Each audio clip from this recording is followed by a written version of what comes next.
You got some more natty daddy? I've got the big one.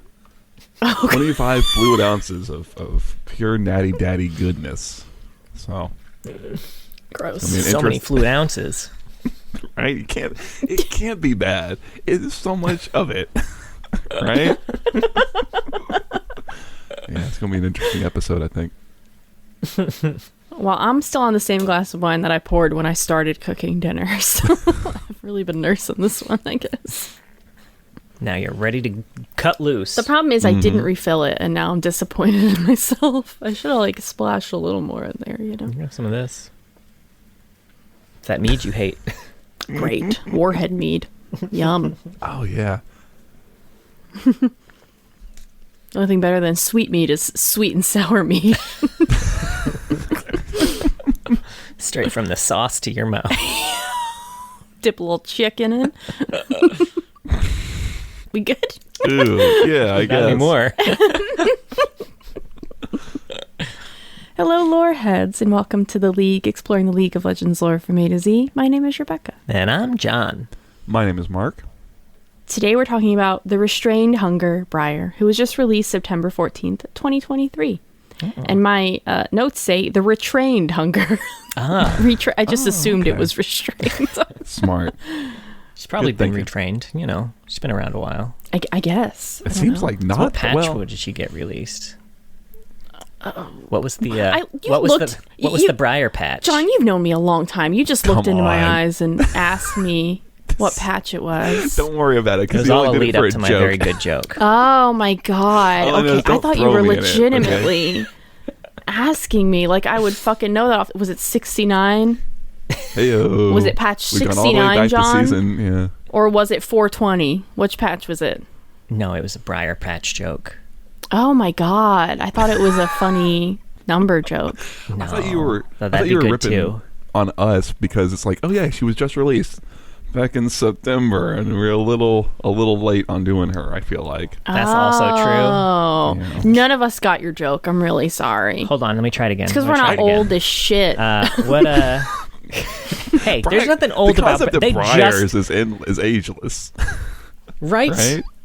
They just got rid of the Briar patch in Disney World. Well, Disney was a little behind. Let's be honest. They should have gotten rid of that a very long time ago. Just like us, behind on Briar. It all goes around. Circular. So Briar doesn't have much. She just has a bio. She is now the second champion released since they decided to stop doing color stories, which is something we'll talk about once we're done talking about Briar.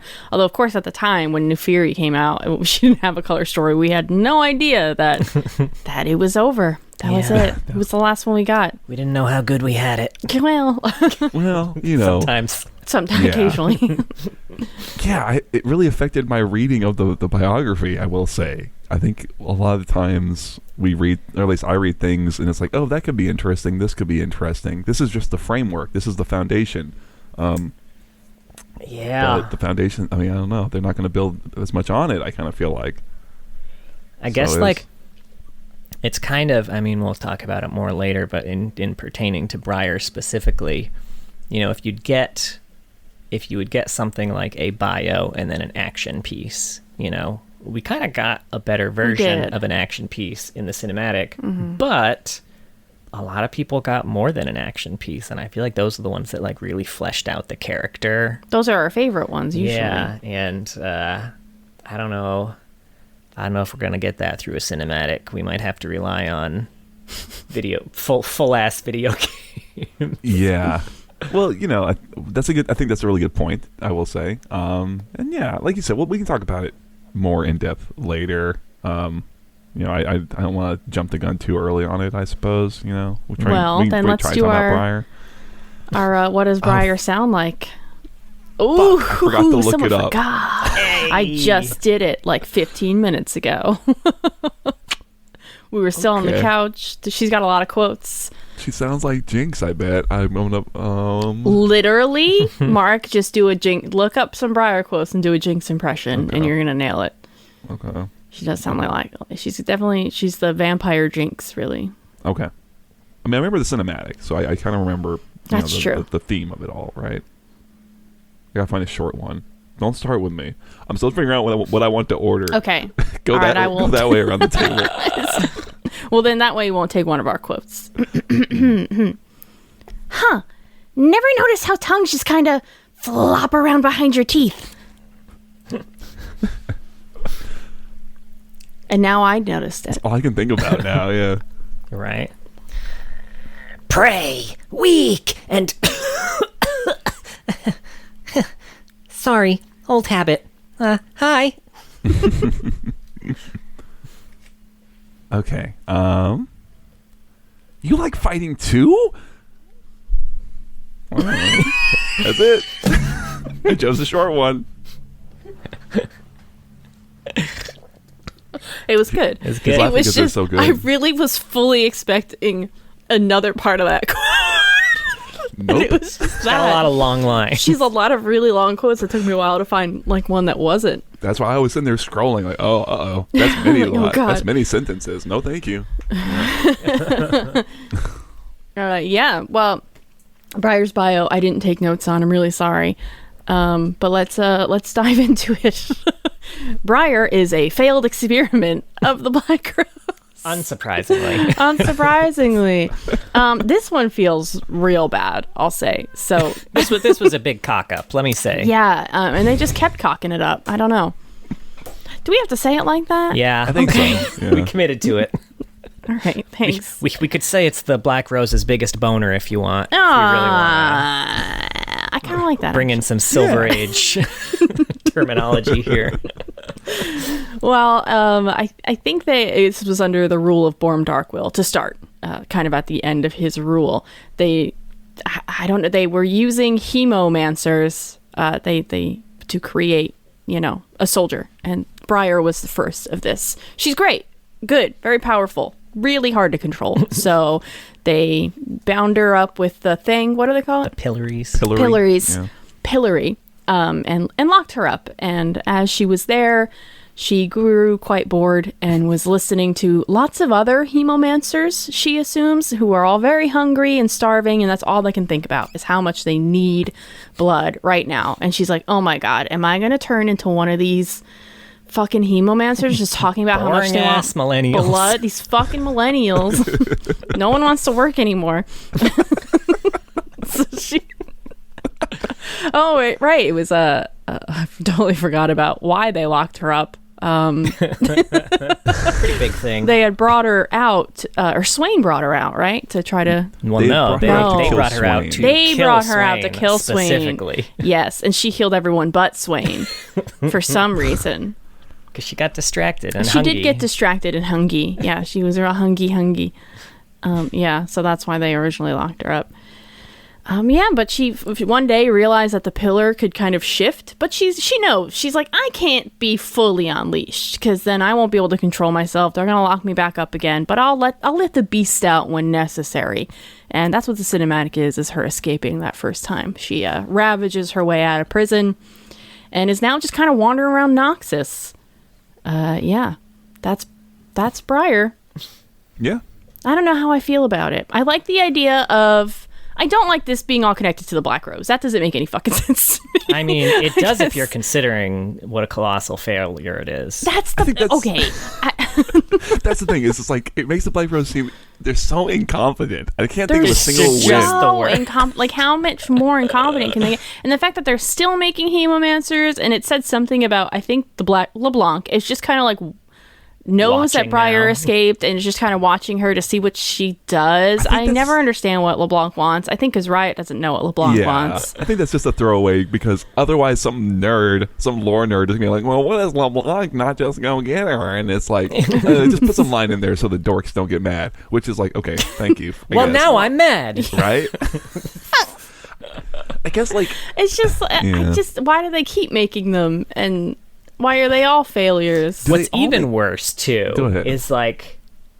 We keep interrupting Mark. Oh. I'm so sorry. no, Go for it, Mark. I guess I should point it out now before more comments come in that like hemomancers are like Vlad and Yeah. What's her name from the Cat comic, right? Yeah. Yeah, so they don't make hemomancers, they make living weapons, and hemomancers are like the They made vehicle. vampires, basically. Sure, yeah. With hemomancers. The hemomancers made the living weapons. That's I'm the sorry. distinction. You're right. I wanna- Yeah. Yeah, so like hemomancers, I guess, just exist, or Nerds at least don't come like, for me. too fucking late. You're in the wrong neighborhood for that shit. I don't know. Just point of order, I guess. Anyway, whatever you're going to go into. I was just going to say that it's even more embarrassing for the Black Rose because when they did let her out to attack Swain, that was not the first time they had let her out. They had already let her out, and she had killed all of her own teammates and everyone around, and they were like, "Ooh, now we have to put the pillory on her." And then when they were like, "All right, well, we need to kill Swain, right? A real precision job. We got to kill this one person. You know who we should take the pillory off of for a little bit?" I don't get it. You could infer that it's a desperate situation. It's during Swain's coup, right? So it's just like, whatever we've got, what's down there, that Briar thing, fuck it, try it, right? Like the chance of success isn't zero, so you might as well try, I guess. The best part is that their weapon then ends up in Swain's control with all their other weapons. I guess that's the thing, though, right? Is like that's like for me is like the biggest yada yada yada hand wave. Is that like, oh yeah, Swain takes control and then they just kind of wrangle her. I think they even use the word wrangler, where it's like, right? What do you mean they wrangle her? That seems like a really big fucking thing to deal with. I don't know, but yeah, especially because like the way it kind of seems is when the pillory comes off, it kind of it's almost tied to her in the way that Riven's Black Rose blade is tied, where it kind of reassembles when she wants it to. How the fuck did they reassemble it? You know what? It's a good question. That's a really good question. So I had been reading this and I thought it made more sense to me that they wouldn't have done that maybe at all, and they had just kind of left her to languish, and they forgot about it. I don't know, like she's totally useless. We're never going to use her, and then Swain just kind of inherits her, and it's like we don't quite know what's going on with this, but she seems dangerous, so no one go near her. And then it makes more sense that someone would get kind of tricked, because that's another thing is that she's like, she eventually tricks the guard to getting too close, and that's like what we see in the client, right? But It seems like it would make more sense to me that you could do that if no one really knew what your deal was in the first place, and it's like, it's just some weird chick who's always, who's been there forever and is just constantly talking to herself. Don't go too near. But that guy's really into feet, and here we are, right? Like, I don't know. Yeah.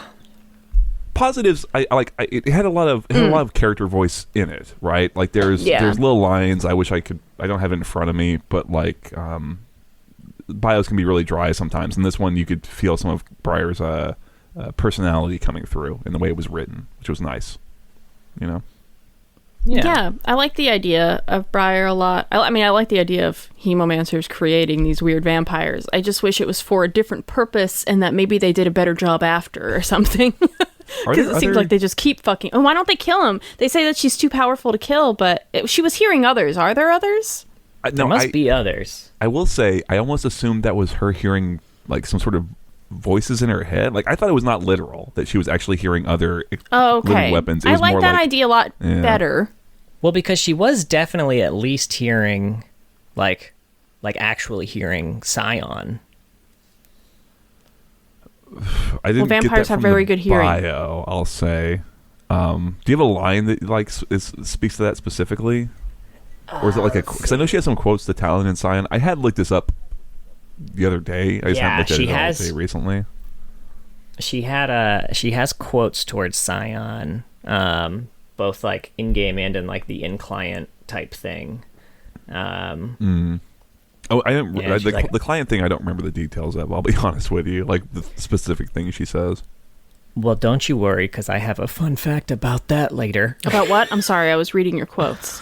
But the in client thing, teaser for her, right? Okay. But she's got like Scion, you escaped too, and you're here with me. and she in the had client? Like when No, she's it's one still of in her quotes that was prison? one of her actual okay. quotes in game. I didn't write down the ones there, but she did hear him yelling a lot and got real bored at his yelling too. Okay. Interesting. That's very interesting because, like I said, I had read it entirely as like the way she perceived sort of the hemomania drive inside her own head, right? And it wasn't a The literal thing, bloodlust. but maybe it is a literal thing. I don't know. I'm really curious about that now. I do, Okay. but yeah, I definitely prefer the idea that she's the only one they made. Like, they made her, and they're like, well, that didn't fucking work. But maybe we'll need her one day. Lock her up. That makes sense to me. Yeah. But the idea that they made, like, 10 more, and they just keep locking them up seems silly. Well, then they again, do- there was that school of people that they just weren't killing. They were just locking up in, like, a box for some fucking reason. So, the Black Rose doesn't really make sense. I will say, they do say that for the Swain coup in particular, they let Briar go along with the rest of the Black Rose's living weapons. Yeah. So, Is it this could like be... Is this like a Darken thing where like they're just like, hey, another champion in the future might be one of these. Come on back, folks, for the next. Learn more about the Black Rose and their failed everything. I want just some epic twist one day that all of these failures are intentional Right? and have some kind of purpose behind them.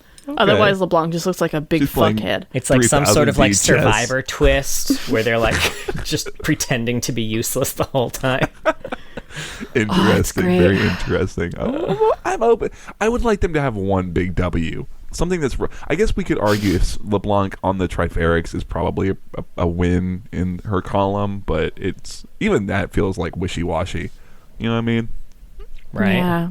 Want something a little I more guess Especially her solid. since they betting won't commit to Swain. her being on the Triferics. Yeah, that too, right? Well, they want to leave that open for a potential champion in the future. Smart. You can't blame them, Imagine. I suppose. I will say, Yeah. talking about her being let loose, because they talk about her going specifically with a handler, and I know they're not going to write a short story for her, but I would really like to see that story, and I would really He's like it so to be good. about the handler being a very genuinely good person, maybe, really believes in the Black Rose, and then establishing, like, them building a relationship as they're, like, going to go do Swain, and then she kills him, just goes nuts and fucking kills him at the end, right? Instantly. Yeah, Just instantly. yeah, absolutely, instantly. It's like, Oh, it would be so fucking good, dude. They And, were, like, and best Briar's friends. voice would be like fucking great because she wouldn't give a shit. It'd be like an X-23 thing with her mom and the pheromones. Oh, it'd be so good. God, I haven't seen that movie since it came out. Oh, this was a comic. I was They gonna say, didn't I think do that's a just in the movie. comic. No, Which if I've it's also not a not movie, read. I don't know what you're talking Yeah. about. That's all- right. My comic nerds out there, you got me. He's just bullshitting. He's bluffing. Right? Just got it. Actually, God, I hope that was a thing. So there's an interesting thing that they introduced in this bio that I don't think we'll ever see again, but Nice. is interesting. The Hemolith gemstone, which can control hemomancers, maybe? Where did it come from? What is it? Where did it go? Where did Where did it go? Well, she still has it. yeah, right. No, She it's does still have it. Cotton Eye Joe. Focuses and controls the urges of Of the bloodlust. the bloodlust. This is Interesting. yeah, could be neat. I'll be curious to see. Like, I want to know what's going on with Vlad when we get to him, and kind of because Nothing. yeah, well, Probably. he's in a Realms of Runeterra story. I will say. Oh, That's Right, true. Yeah. And you got the Wild Rift release. We've got that cinematic too. Okay. Which But actually you're I right, it's feel like probably gives gives some stuff about him we didn't actually know before, so that's pretty shit. neat. Well, I We'll know see. nothing He's got except all- blood pool. Yeah, right. The rivers will He uses that in the cinematic. Oh shit. Oh, really? Shit. Yeah, I don't know, because hemomancers are a big chunk of what's going on with the Black Rose, and so like if you Yeah. want to know what's going on with them, I feel like you need to know about hemomancers, and I feel like you need to know about Vlad. So I'll be curious to see what's going on with him, and if like that would be a good avenue for like potential storytelling. Like maybe Vlad has some vested interest in controlling the gem. I don't remember what it's called, the MacGuffin. You know, The hemolith. the hemolith. Yeah, that thing. There's a lot of The like unobtainium. there's like, right. There's a lot of there's like so many things in her lore and shit and like abilities too that are all start with the word hemo, like hemomania, like all these things. It's like I feel like they're getting a little. They're going to the well one too many times with the hemo thing. You know what I mean? You can just call it blood. The bloody blood. It's fine. Yeah. Sanguine. Go with. There's a number of words you can use. There we go. Damn, he getting fucking fancy over here. Pulling from the blood pool, as it were. Oh shit! Pinky out on that natty daddy, baby. Classiest of podcasts, but Well, I do like how her gameplay fits in with her lore so much. You don't see that very often, but I do really like the idea of a character who is aware that they have to restrain themselves. That's fun. I like the way the pillar thing works and all that. I think it's fun. I feel like even in the descriptions of the abilities, they like call into play some of the shit, like her ult where she tosses that shit across the map, and if it hits someone, she follows it. She's tossing the gemstone, the hemolith gemstone. I was just thinking that. Yeah, that's kind of neat. And if she misses, then she just ravages and kills everyone. Hey, I will always love. I was playing a game and I had a Briar throw that ult and whiffed and hit somebody at their 2 Nexus turrets coming back from a reset and died, and it was the funniest shit I've seen in League in a while. It was fucking great. It is a really good ult for that. So it's also exciting. Like, I've only had a Briar on my team a couple times, but it is really fun when you see that hit and you're like, oh, she coming, and you're like ready to do the gank with her. You're like, let's go. We have no choice. She took the snowball. Right? She has to. I'm on the way peeing bullshit, and then you're like, okay, I'm going in. Oh, where's my jungler? Oh, actually, they said fuck it. They're gonna go do Gromp or something like that. No, they're fucking. You can't change your mind. Yeah. I like it. It is fun. Hate when it lands on me though. Yeah, it's the worst. It does need a better sound, I think. Oh yeah, because you know how like Nocturne's got his thing, and then Kled has his burr, burr, burr, burr, when he's running towards you. She needs a better sound to let you know, like, I'm coming. I agree. Say that. Something more Briar like. Oh yeah, that'd be great. Coming. Honestly, I'm not coming. I would nom nom nom. Yeah, honestly. If you got hit by it, especially, I don't know. I'll tell you what sucks is playing with her and an enemy Ashe, like an enemy her and an enemy Ashe in the same game, because you can't tell what the fuck's flying at you. There's just something coming from out of screen that if it hits you, you're probably fucked, right? So just juke it all, I guess. So, oh, what a bot lane though, Ashe Briar. You're always gonna hit that ult. I guess that's true. Yeah, and always be chasing them under turret for it. Well, you don't have to ult them under a turret. They'd go there. You'd be Ashe ulted first. We can theory craft it. We'll figure it out. We'll get it going. Yeah, neither of us are going to play Briar, so I don't know why we're even arguing about it. I call Ashe. Damn it. I'm terrible at her. She's a quote here that said, by chance, while she was toying with her pillory one day, she inadvertently loosened the hemolith, which seems like some shoddy craftsmanship for a magical pillory designed to restrain a very powerful weapon. Yeah. I would, something more meaningful, right? Causing that to happen would be nice. I agree, because I can fix it in my head that it's just she's been down there a really long time, and they're just kind of ignoring her at this point. It's been years, but yeah, I don't feel like they would have created something that can fall apart that easily, or just by chance. Well, I guess if the Black Rose did it. that's fair. It's like, could you like see a made on the in bottom America it's like made by made by the Black Rose. Oh no, like, thank yes! you. Let's put that back. It's gonna fall. Let's get some Zon craftsmanship. I love in that. Fuck, that is Well, good.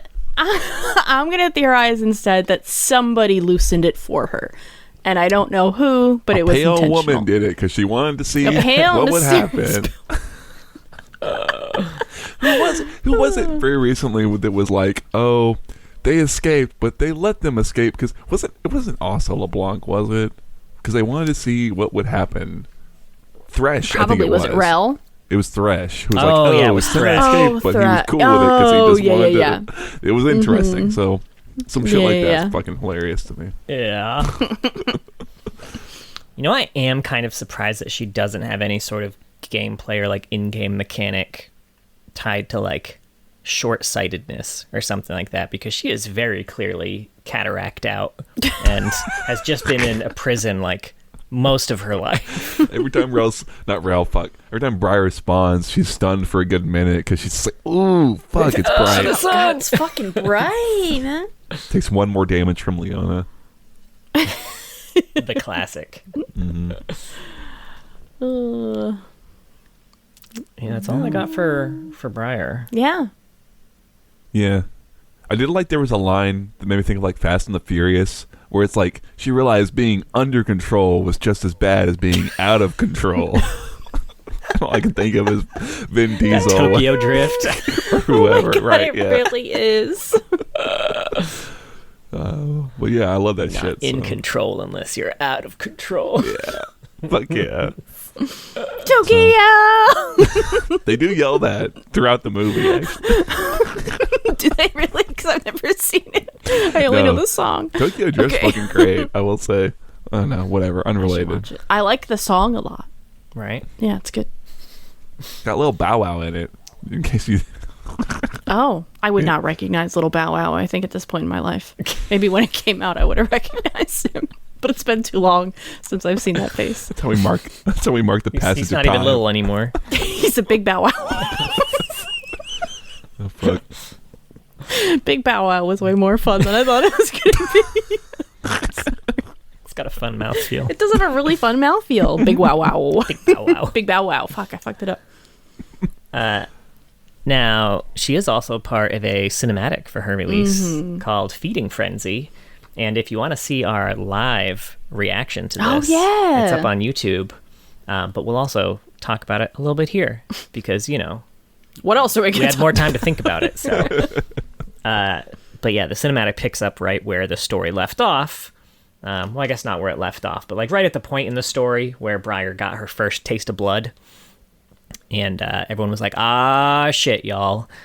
And then she busts out of her door and she sees a guy who's like cleaning the floor and he's like, ugh. And she immediately thinks that he's also escaping. And so he runs. Some guards are like, oh no, get her. And they push her. You know, they push the guy who's trying to run away. And she's like, no, my buddy. So she murders everyone. And yeah, she kind of chases him out, escapes. And just before she kills him, she summons her pillory so she can be friends. Very cool vibes, though. I know we talked about it a little bit there, but it has like very, very big Nimona vibes. If you've seen that on Netflix, and if you haven't seen that on Netflix, go watch it on watch Netflix. Nimona. So fucking It's good. so good.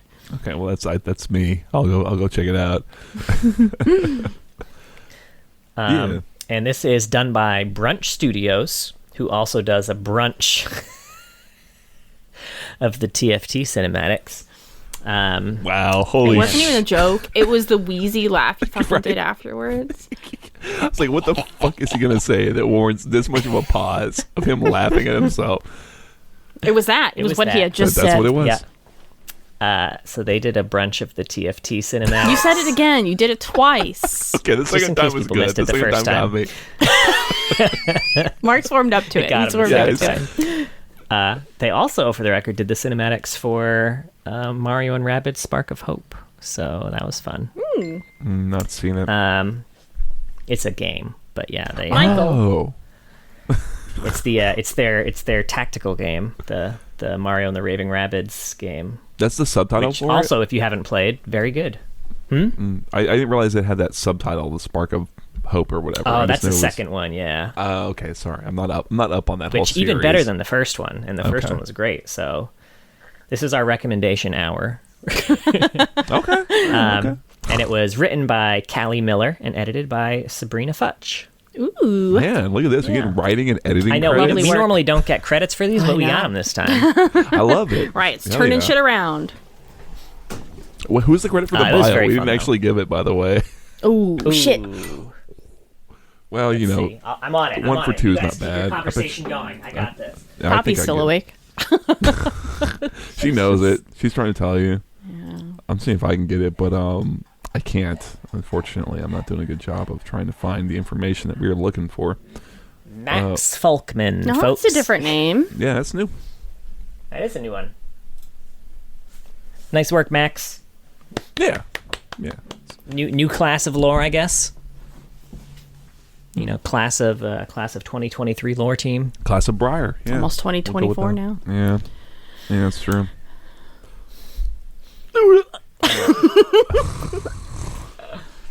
Now I wrote down a few quotes of hers. Yeah. Obviously the Scion one. She has another Scion one too. Oh no, Scion's dead. I'm so sad. I'm lying. And this one's to Vlad. So you want me to call you Vlad or Dad? I did almost do that quote.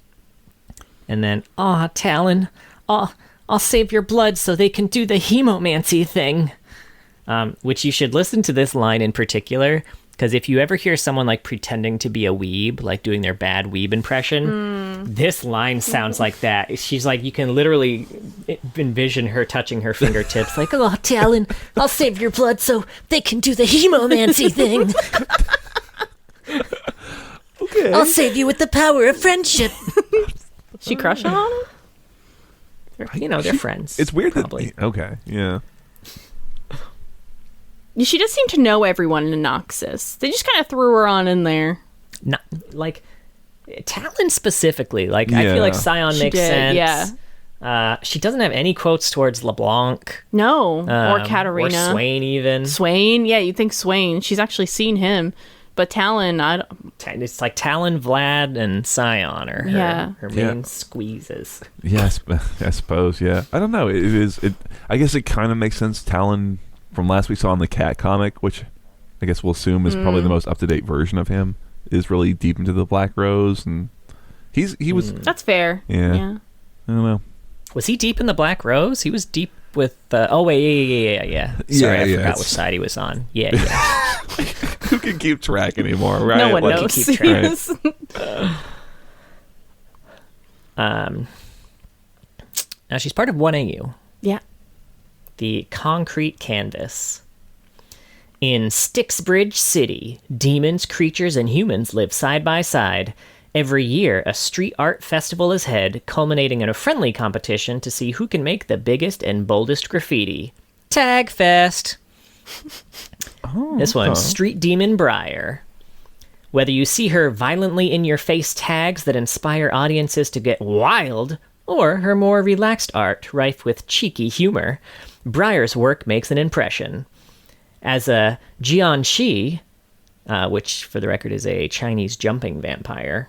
Okay. All of the people in this are different types of demons or monsters. So, okay. She feeds off the energy her art creates, so which style she uses really just depends on how hungry Briar is. And fun fact on the skin on this one, the fulu that she's wearing on her head may have been inspired by the character Xian Ko from the Darkstalker series. I don't know what that is. It's like her type of hat, and it's got like a ceiling. The Darkstalker series. I know what that is. What and who you're talking about. I guess I assumed that was like a cult, like something that just existed in the world. That, if I'm thinking of the right thing, I could be wrong though. Probably. I think the hat. I think too it looks like it has some sort of like a kind of like Naruto style ceiling scroll on the top of it, kind of like they had with all the reanimated folks. Yeah, well, what I know a little bit about the Chinese jumping vampire thing is that like you can put that like a prayer scroll on them and it will stop them. Mostly what I know is from a movie called Mr. Vampire, which is very funny. It's a Chinese supernatural horror comedy about some guy like fighting these vampires, and I find it to be it's a very funny movie. That sounds great. You should check it out. I will tell you, I didn't realize that this was an official type of monster. I remember when I was a kid, I watched a very, very old Jackie Chan movie called In Mystery. It was like In Mystery, or in Fantasy Mission Force, I think was the name of it. I'm gonna need to look this up to verify later. But there was a bunch of jumping like vampires in that, and I thought it was just like, you know, a result of the times. They didn't have the effects to do flying, which seems silly because you could do flying in theater. It didn't take a whole lot of effects. I didn't realize it was its own type of monster. No, I like the idea it's a micro budget thing. It's like, okay, we can't do the flying, so just jump, and we'll just kind of cut together all your little individual jumps. And they forgot to do Little that. innocent John. That's great, though. This, I will say, so this is, I think, the first time we've hit this AU. I did not realize it was about, like, graffiti and all that stuff, which is Yeah, me neither. more interesting than I thought, whatever I thought was going on with it. So Yeah. I'm kind of, I want to see that again. Next time I see a Briar, I hope she's skinned out so I can check it out. Now, I've got a few fun facts about Briar. Way more than I expected. I know, right? Briar's voiced by Julie Nathanson. Nice. Her code name in development was Buckle. Okay. Okay. Some of Briar's scrapped spells include an iteration of Blood Frenzy that allowed her to attack her allies. Oh, God. Which also, I think, ended up on the PBE accidentally for a little bit. Oh, really? I know. Nice. I know Vandrel found that on accident once. An iteration of her ultimate that revived her, dealt physical damage in an area, and then healed her damage dealt if the ability was off cooldown. An iteration of certain death with unlimited range. And just interesting, her ultimate range ended up being capped due to enemies being able to catch her ultimate in the fountain, forcing her to be executed. I feel like it must still be possible. Like, I mean, I've seen... Oh, you can still do it, for sure. I wonder if it was kind of like one of those standing at your fountain and shooting down mid-range type thing. Yeah. Oh, sure. Oh, yeah. Like you just bought or something, and you're like, I'll try to gank mid. I'm going. Fucking end up in the fountain. Going, gone. Let's see. Briar's height is 5'3" Oh my or God. 161 centimeters. I'm just a tiny bit taller than her. Riot August on his stream stated that Briar is around late college age. However, because she was created towards the end of the Borm Darkwill reign as Grand General, she was most likely created at least a decade ago. So she's been in prison a while. Yeah, yeah. Let's see. And the thing about, Talon. Okay, this was the interesting thing about the in-client thing. Now, she's got a decent amount of voice lines, but not like... It's honestly like a little less than a lot of new champions, more than old champions. But Briar has a full 200 voice lines that were exclusively for her in-client teaser. Wow. I only heard her say like 8 things, and I was there a while knocking. Yeah, Interesting. Some of them are reused. I when I was reading through them, there were like maybe 3 to 5 that were reused, but that's still like 195 that are exclusively. Many. And some of them are like pretty interesting. But I guess they wouldn't make sense on the Rift, so they didn't get there. But I wrote down a few that I liked. Let's get to know each other. You have any hobbies? Right now, mine are mostly staring at the ceiling, staring at the floor. Ooh, and my favorite, staring at the wall. I've been getting really into music lately. Like, what is it? Is it just air that shakes a lot? I think so. That's true. Yeah. Sometimes I get so hungry, I start to feel angry. They should have a word for that. Like angry hungry. Or hungry angry. I'll keep thinking on it. Look, I made you a friendship bracelet out of cobwebs and rat teeth. Don't you love it? I would love that. Thank you. And this is the most high thing. This line alone almost made me do a quote game. Is this Dazed and Confused, or is this Briar? Basically. It's from Because the Hilda whole Kuwar. one with the tongue in the mouth would have fit too. But there's this one. Are eyes tongues for seeing, or are tongues eyes for tasting? This is like... Fuck. Oh, no. Jaden Smith. I was saying, this is like Jaden Smith Twitter type Right? bullshit, right? Oh my God, that would have been another really good game, actually. In the future, we gotta do it. But yeah, it was a lot of quotes, a lot of recording done for that inclined event. Wow, which it was just really like there was a door there and you clicked it, right? Well, it was separated into 4 separate. Oh God, Yeah, maybe I yeah. only saw that one. When it started, it was like the door, and then as time went on, you would get like progressively closer, and she would get progressively more animated, and her lines would be longer. I don't think I kept checking it because I was like, oh, I've seen that. Yeah, there were 4 stages of intensity. Yeah. Because I'm sure I was playing every day then. Yeah, well, I mean, that is interesting because it really unveils a little bit of like the maybe the effort that Riot invested in the client thing. Maybe this was like a real like I feel like this was maybe a little test for them. Like, can we do a champion rollout that is like through this client experience? Because I feel like they haven't really done much like that before. At least certainly not with the new client that I can think of. Well, yeah. I guess that's a good transition into where the lore is going, right? Because it seems like they want lore now to be in a place where players are more likely to see it. No one reads anymore, I guess. No one reads. People Yeah. Please, people read. If you're listening to this podcast because you also don't want to read, I love reading. It's it's a fair assessment that they made. I'll give them that. Yeah, I mean, did you want to go through any of like this? So I think, are we specifically kind of talking about the Riot lexical kind of posts in Discord? Or like, I know they mentioned also it in video. the dev update. Yeah, I was gonna say kind of that and the video combined. Which do you have notes for? I have the specific wording. I don't know if we want to give the actual like we can not put words in Riot's mouth. I think is a fair thing to do for them. Yeah, that sounds good. So the main thing is Riot Lexical in the Briar Main's Discord had been asked, is Briar releasing with a color story? And the answer was no. We decided this year to channel lots of that narrative energy into finding alternative methods for expose of a champion. Not that it means there won't be more color stories, just that most of those don't really have readership as wide as we would like compared to postcards. I think when they said that, it was like the Melia release. They did it. They refer to it like that, but when I read it, it read just like a color story. Was that released on like Twitter? Did. Yeah. Like as individual like things? I wonder if they were released elsewhere and then what we read was kind of the transcribed versions. Okay, that makes sense. Yeah.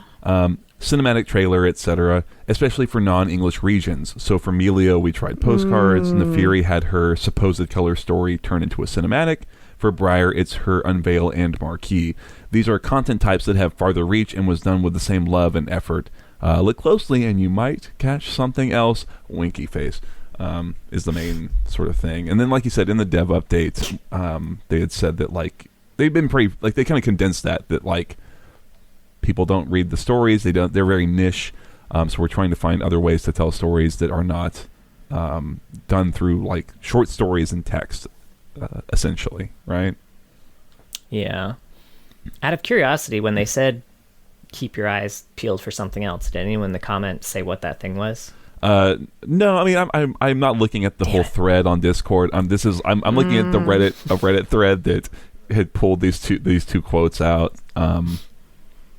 I think the other thing to mention is there was another question kind of asking about it and talking about like the question, because it's very long, was just like, hey, you're moving away from text-based storytelling. It feels like a lot of time it takes a long time for things to happen, which is something we've talked about a lot before. And the answer was sort of, I'll just summarize it, that the player base isn't super lore-driven. We should expect maybe more lore, but not necessarily in the form of stories, and potentially not from the league space. So, like John, I think in the Mage Seeker game we kind of talked about, or the Patreon episode we did, that we might start to expect that Riot's going to start telling league stories specifically through other games, right? And not necessarily in the form of short stories, and we should just kind of expect it to be a more broad approach in a lot of different mediums, maybe, would be the kind of summary of it.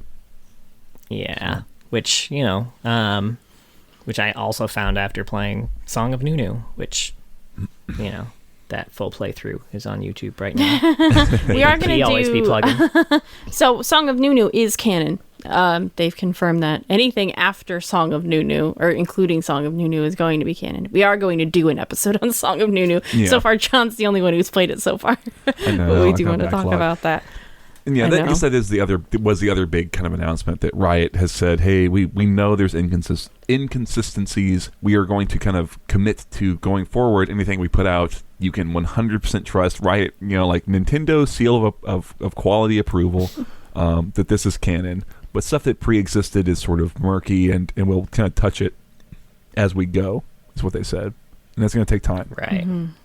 They did also at the same time announce that in addition to Song of Nunu being canon, Arcane is the canon version of that universe. Yeah. Specific. They talked a lot about like for better or for worse, the creation of Hextech. Yeah, it's. I do remember when Arcane was coming out, I had a lot of trepidation around like I really hold up Echo, and specifically Echo's color story is like this is some of the best storytelling that exists for League of Legends lore. It could still make it work. We'll just have to see what they do with it. It's kind of the stance I'm taking on it, Right. Yeah.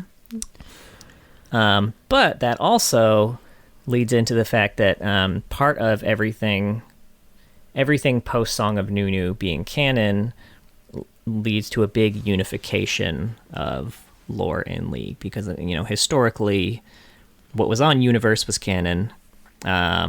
Anything else was not canon. In-game quotes were not canon. Legends of Runeterra were not canon. The games themselves may not be canon. Now they're kind of committing to like things are canon now. Now I will say I don't expect in-game quotes to be canon. Just because like I don't think in-game probably. Okay, I just wanted to plant that flag. I don't know. Right, yeah. Although one thing that's interesting about that is that I think post Song of Nunu, we also got a real big Legends of Runeterra drop with Nila, right? Yeah, that's I hadn't even thought about the timing of that because I hadn't really considered this until like very recently. That is interesting because we have like the Janna redesign is in there. We have Janna and Neferi and Volibear all interacting. Which is kind of interesting. I haven't like looked too deep into what's going on in those cards because it's been, a while. Like we haven't done a revisit for Nila or Janna, and we haven't gotten to Volibear yet. So I was kind of just right. They're just kind of in the back of my mind. It's been historically we don't cover a lot of Legends of Runeterra specifically for that reason that like it was not necessarily considered canon, even though they told a lot of really cool stories. But I suppose that's going to have to change for champions moving forward. I kind of appreciate it. Yeah. Because I think it's been I have found it frustrating, especially because I play Runeterra pretty regularly. Not like I just do single player shit. But it's a great avenue, I think, for fleshing out Runeterra, and it's very frustrating to be like, okay, we can kind of look at all this. This is very likely to be what's going on. This is obviously not what's going on because it's like completely contradicts other things, and to have to try and suss it out. So I really appreciate, I guess, Riot being like putting their foot down and saying, we got to get this house in order. I do think it will be a painful experience in some ways, and I think we will lose some things that we probably hold up as good. I just hope that in like 2 years' time we can look back and say this has been for the better. Does that make sense? Here's hoping. I mean, the last rewrite was for the better when they got rid of the summoners, the Field of Justice and summoners and shit. Certainly, and at the time, I think that was very painful for a lot of people. And I think there's still some people who probably haven't looked at any of the new content and still feel a lot of pain around that. And I just would really hope that we, that they meet the same quality bar that they kind of did with that one. Ideally you don't have to do it, but if you do it's nice that they're kind of upfront and adamant about like, okay, we're gonna fix this and we're gonna flesh it out. It's I have no qualms with. I don't know how y'all feel about the short stories thing, because like I was gonna ask, do you guys think they'll ever make any short stories again? Did they kind of say no on all short stories? I don't remember. They left the door open, so they can do none if they feel like it. Sure. But if they get inspired, they can also. I find that sad, but understandable. Like, I definitely understand why they're not dedicating time to short stories. But I would say one of the one we praised the most came out in the last couple of years, and that was the Graves TF story. And to see like so much heart thrown into it, and then I do wonder, is that just it? Is that the last one? I mean, if I had to wager a guess, I would say those types of stories are probably the ones that are going to keep happening. I think so too. I think they want to untether themselves from the expectation that every new champion has to come out with a short story, so that they can tell the short stories that make the most sense and are the most fun to tell, that also would not translate well and it definitely shows when a champion just has a color story to have one. I would say a lot of the color stories we read, we're like, yeah, it was a color story. I don't know. We don't really learn that much, you know? I felt that way. We talk about Udyr, right? Udyr was a great example of that, where the color story was like whatever, but we went to the longer like standalone story, and it was great. And I want to say, like, in that quote that I just read, the writer it was very specific about using the word color story. They're not saying no short stories. Color story is specifically like what Briar was not going to have, and what is, I think, what they're, like John essentially said, they're trying to put into other places. And you know, it's okay. So I want to like be up my own asshole when I say this, but like when I look at us, we're kind of like higher elo lore people, right? We're like Diamond or whatever. No. And I at think this point now, we're almost at the end of the alphabet. right? Like when we started out, man, we did the full bronze to GM climb. We did. We didn't know fucking jack shit. I especially didn't know jack shit. I mean, you know, I think Riot is it makes sense that, like, okay, they want to balance things a little more for bronze and silver and gold lore people who maybe like a champion and think, you know, if you think Nocturne's cool and you want to know what his deal is, are you going to be more willing to watch a 3-minute cinematic or go read some story on a page? You know, it's just like, that's like probably not great, and it hasn't been looked at in 8 years. It really stars Lux, and they never call him Nocturne by name. Yeah, exactly. Sure. Or it's like, well, who's this? What's this? It's talking about this Yordle Academy that I don't think exists anymore, right? Like, what is a Yordle Academy? They're just deep diving into like lore that doesn't exist anymore. Yeah, for 2 hours past. Yeah, you know, and I think you can look at things like Necrit, like this podcast, where there is definitely a community that consumes it, but there's a reason they watch the Necrit videos and listen to, you know, the podcast or what have you, or watch TikTok videos, kind of doing a quick summary of lore and stuff like that, right? You know, it's because it's like, you know, it's like the medium is the message to a degree, right? Like it's about putting it in a way that's consumable, and so I understand that, and I get it. Personally, I do find it like it's disappointing. It really affected some of my reading of the Briar bio, because it's like, this would be a great story, but I don't think we're ever gonna get it. Yeah. But I just hope that, you know, maybe what we lose in quantity might be replaced with a quality increase. That's what I'm hoping for as well. If it means more cinematics, then I'm definitely down, especially one like Briar. I felt like you got such a good sense of her from that cinematic. And if it means better quality, longer stories that give us the depth, like the Udyr one we just read, and stuff like that, that would be, you know, the win. That's the hope for me, I guess. I do wish that people read more stories, but I do get it. It's so overwhelming. But I hope sometimes we tell y'all to read a story because it's really good, and then you read it. That would be really exciting. Yeah, that'd be nice. To know. There are some. Because there's so many. So I totally good. understand. You're like, which ones do I read? Like, which one's good? I feel that approach to like comics. Like, I don't know. There's 8 bajillion of them. I don't know where to start. I don't know what's good. Sure. Well, but we're going to tell you. We read the bad ones. Right. And when we're saying like, I don't have a lot for this one, don't worry about it. Just move on. Don't worry about right? it. Skip it. Yeah. You know, I think also we'll see, I imagine we will see some short stories. I think we'll probably see some of that longer form, like just pure text-based storytelling done through more novels and novellas. At least I hope we will, right? Ruination style stuff. It'd be nice. It's like, yeah. Sure. They do a lot of that through like Warcraft and shit like that. Like there's and like, you know, StarCraft, Magic the Gathering, and like there's a huge precedent for that. So I wouldn't be at all surprised. They've got like Halo and shit. Please, we're on you. We need more content.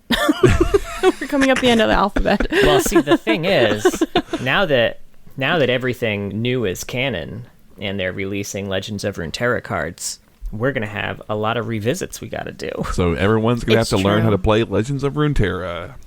Absolutely not. Yeah, that's a fair point. One lore related thing that I don't think we prepped ahead of time, but I just figured I'd throw it out there too. Oh, sure. The whole map revamp for next year. Oh yeah.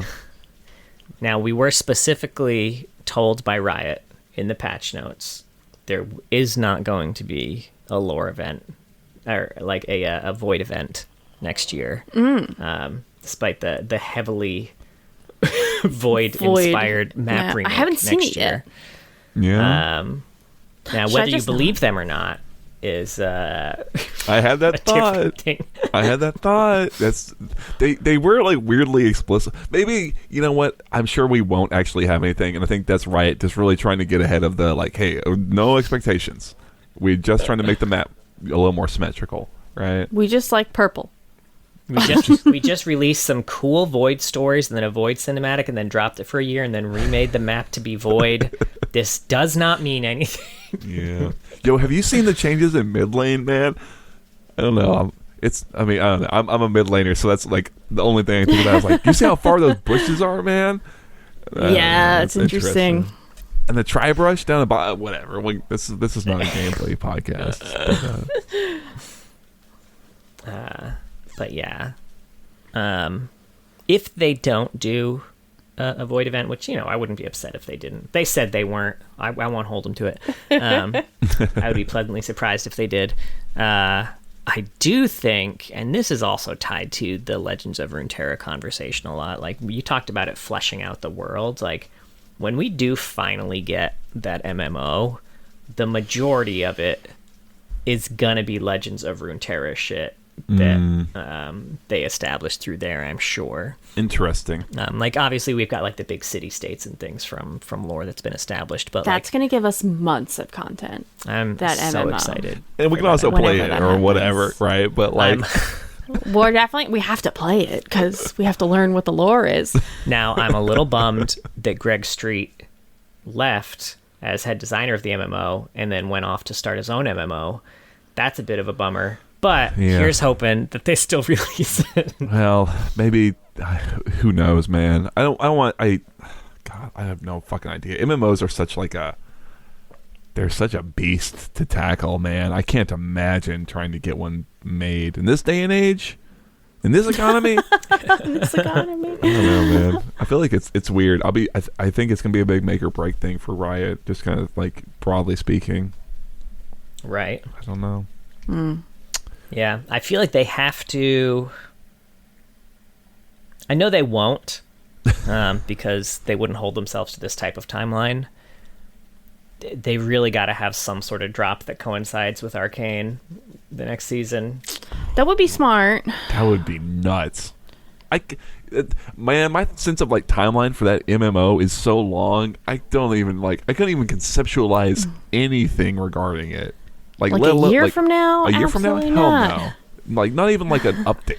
Not even mentioning it. I want one of those fake cinematics where, like, you know that none of it is in-game footage, but they pretend it is. That's what I want. That's fine. I'm fine with that. Even that. I'm just would be thinking about much. the timeline does seem wild because I played the pre-alpha for Palia like a year before the beta opened. So I have no idea. It's got to be the hardest like game type to try and make that I could think of. I could be wrong, but like in terms of just raw complexity and the ability for things to fuck up and the amount of like people, like, it's video games are fucking hard, man. This is why we play them. I was working on the card game in 2015, maybe even as early as 2014. Sure. I was working on the Bacon Team. Man, that shit didn't come out until 2019. Right? No, the 10-year anniversary. They had to like completely redo it though, didn't they? Yeah. Which they've shown that they will do. Yeah. If the MMO sucks, they'll redo it. Yeah. I think that's like, okay, or trash it. To pull it back to like the lore thing, I think that's what makes me feel like the most confident around I guess somewhat the short story stuff, but like especially them kind of revamping canon, is that like I have seen from Riot that if something is bad, they are willing to say, this is bad, we're gonna fucking redo it, and it's gonna be painful and it's gonna take a lot of time. You're gonna have to bear with us, but eventually we'll get it good. That's kind of how I feel about them, and then so I they have my trust. I know I shit on them a lot in this podcast, but it's from a place of love. I ultimately love Riot. You know. Oh my god, he said it out loud. Yeah. He said the thing we don't want to say out I'm loud. almost I'm just in like this tall with you. boy of Natty Daddy. I've never showed this before, but talking about Legends of Runeterra just made me think about this. This is going to be an exclusive for the video, so if you're listening to the podcast right now, you wondering what you kept looking at over there. I was watch the video of this on YouTube. YouTube. I don't even know what he's going to pull out. Could you get me that card? Oh shit! Do you have like an old like? So if you were part of the original team that was working on Bacon before it became Legends of Runeterra, you got your own unique playing card made after you. So this was my Bacon identity. Do you want to make sure you can... Here, let me pull up the video real quick, make sure this is actually showing. It's my Bacon identity, and my title is The Spy. It's kind of hard to read the text there. Yeah, what's the flavor text say? Or whatever it is. Spy of many shirts. After you resolve this card, return it to your hand.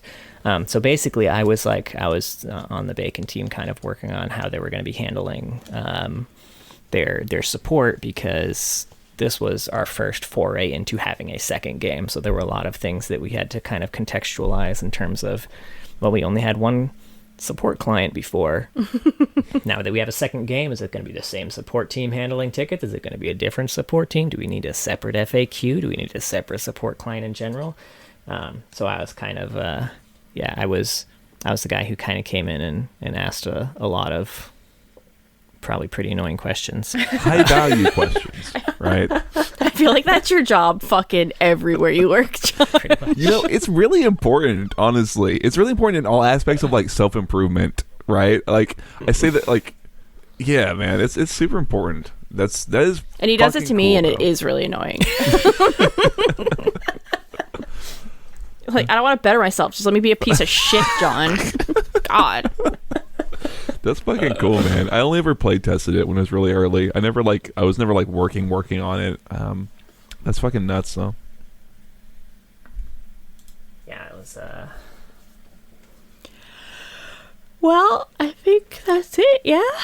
Yeah. Sorry. I'm not trying to kick you off the call. Let's get the fuck out of Right. here. No, if we have any other thoughts, I'd love to hear them. I'm optimistic for our future. Yeah. And the future of League of Legends and Riot Games. Yeah, I'm a Riot fanboy at the end of the day. I feel like we're just talking about Riot broadly, but I want to make that clear because I feel bad because we dump on them a lot, but it's from a place of love, and you know, I feel like I saw a lot of negative reaction to this direction that they put forward, and what I will say is that I can understand the sentiment. There's a lot, like, change is hard, and it's very, like, there's a lot of trepidation around the lore stuff because it feels a little underserved. But I think Riot wants people to be really engaged with the world. I think we should trust them in that. And you know, like, the writers and editors and their whole narrative team, they do try, you know, and it's not so simple as, like, just get a writer to, like, bang out a color story every now and then. It's like, you know, really value their craft, and I hope that they're able to tell stories that they want to tell, and you know, the other thing I was going to say is that, like, I would be really curious to see, like, the amount of traffic that, like, Briar's bio got compared to her cinematic, because I'm sure it doesn't compare, right? Right. You know, so Yeah. like, there's no reason to write stories if no one's going to read them at the end of the day. I kind of feel like We read them. it's true, I suppose, but, like, I don't know. I don't want to get too deep into it, I suppose. I just, I'm also optimistic, and I can only trust them in this capacity, I suppose. I'm kind of excited because it means that they're thinking about it, and they're thinking about the idea that the color stories haven't really been working, and I don't think they have been, honestly. The ones that we've been reading aren't really doing anything for us. It's all the other lore that is more exciting and that gets us more engaged. So the idea that they want to do some kind of change, I think, is a good thing. Yeah. And they're like, hey, we want to prioritize this more again, and that's good. It is a really, really, really hard game to write lore for. The world is ever changing, and, you know, how do you keep things canon after 8 fucking years, you know? It's just, you don't. So For sure. For sure. yeah, I don't know. I'm excited to see what they do. Yeah, But I likewise. do hope they do write more stories. Even if it's just 1 or 2 a year, I would be thrilled. Give us Yeah. 1 or 2 Good. Boys and Bombadilly. Boys and Yeah, Yeah, that would be great. definitely. Sweet. Well, that was Briar, and the lore changes. Thank you so much for listening, everybody. We have a Twitter, it's @loreheads, and a Twitch, twitch.tv/loreheads. John streams on Saturdays. He's just TFT and ARMs with viewers. I usually stream Mondays, but I can't because everything exploded. So John might stream Mondays or another stream during the week. He'll probably play something else, though. He's been enjoying backpack battles. Mm-hmm. Yeah. And maybe I'll pick up my Baldur's Gate 3 stream again. Oh, yeah. You're doing a goofy Baldur's Gate run on that, yeah? I was doing a no reset run. No reset run. I like all decisions final. Right. I like Except it. that one time you killed your whole party like 3 minutes in. Yeah. Sure. Right after I committed to that, I party wiped. So we did have to do that one restart. Yeah. No restarts because I feel like it. Yeah. I love it. We also have a YouTube if you want to see John's bacon card or other video or clips or things like that, reactions. We have that on there now. John did some goofy songs back in the day. Those are really fun. Yeah, check out our YouTube. And we have a Patreon. Thank you so much to all of our patrons. But a very special thank you to our Medarda tier patrons. Big Man Gnomes, Mr. Dead, King of Hearts, and John Has a Dig Bick. If you were all being hunted by Briar, I would figure out how to finagle her pillory to save you too. That sounded really It's kind of impressive how he's able to make it sound just like it evokes a reaction. No yeah. Yeah, it's just something about your voice. I think that's why I thought you were talking about patch 69 or something like that. Like, that's just... Anyway, please be sure to join us next week. We are going as on, everybody, as we talk about the Dreadnought Urgot.